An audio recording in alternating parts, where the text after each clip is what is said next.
শুরু হলো কাশীপুর ব্লকের ঘাটরাঙ্গামাটি গ্রামের রাস উৎসব। চলবে 5 দিন ব্যাপী দীর্ঘ প্রায় 250 বছরের পুরনো এই রাস উৎসবে আনন্দে মেতে ওঠেন ঘাটরাঙ্গামাটি গ্রামের বাসিন্দারা। প্রতিদিন সন্ধ্যাবেলায় নানান সাংস্কৃতিক অনুষ্ঠান, কীর্তন, যাত্রা সহ বিভিন্ন সাংস্কৃতিক অনুষ্ঠানের আয়োজন করেন উদ্যোক্তারা। এছাড়াও রাস উৎসবকে ঘিরে মেলা বসেছে।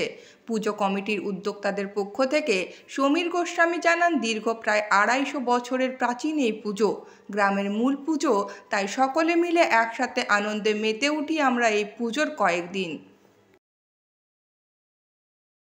এখানে আমরা আমাদের রাস উৎসব আমরা যেটুকু জানি তাতে প্রায় 220-25 বছরের পুরানো।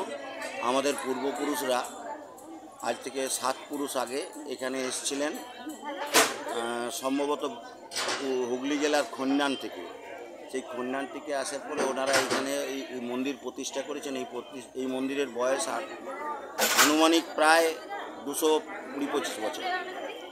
তো এই মন্দিরে তখন থেকে রাস উৎসব হয়েছে। আস্তে আস্তে দিনে দিনে এই রাস উৎসব শ্রীবৃদ্ধি পেয়েছে।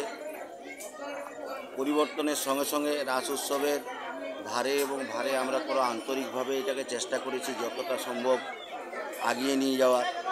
তারই পরিণতি আজকে গতকালকে সারা রাত্রিব্যাপী শ্রীকৃষ্ণের রাস উৎসবের পূজা হয়েছে। আজকে এই ঠাকুর মন্দিরে প্রসাদ বিতরণ হয়েছে। প্রায় আমাদের আজকে 4000-এর মতো লোক হয়েছিল। আজকে রাত্রে তার একটি কীর্তনিয়া, একজন পশ্চিমবাংলার বিখ্যাত কীর্তনিয়া এখানে কীর্তন পরিবেশন করবেন।